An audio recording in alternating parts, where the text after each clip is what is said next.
અંકલેશ્વરના સકરપોર ગામેથી ઝડપાયેલા દારૂ પ્રકરણમાં વોન્ટેડ બુટલેગર સહિત 2 ઝડપાઈ જવા પામ્યા હતા.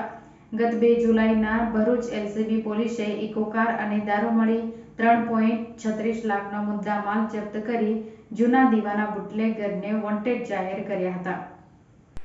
ગત 2 જુલાઈના રોજ ભરૂચ એલસીબી પોલીસની ટીમ અંકલેશ્વર વિસ્તાર પેટ્રોલિંગમાં હતી. તે દરમિયાન સકરપોર ગામના ઉગમણા ફળિયા પાર્ક કરેલ ઇકો ગાડીમાં ઇંગ્લિશ દારૂનો જથ્થો ઇકો કારમાં લઈ જવાના ઝડપી પાડ્યો હતો.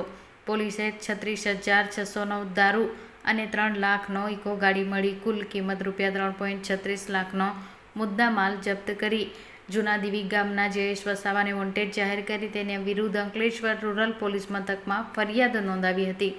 જે પ્રકરણમાં વોન્ટેડ એવા બુટલેગર જયેશ વસાવાને પોલીસે 20 જુલાઈના રોજ સવારે 11 કલાકે ઝડપી પાડ્યો હતો. તેની પૂછપરછમાં નરેશ વસાવાનું પણ નામ ખુલતા પોલીસ તેની પણ ધરપકડ કરી હતી અને બંનેના રિમાન્ડની તજવીજ શરૂ કરી હતી.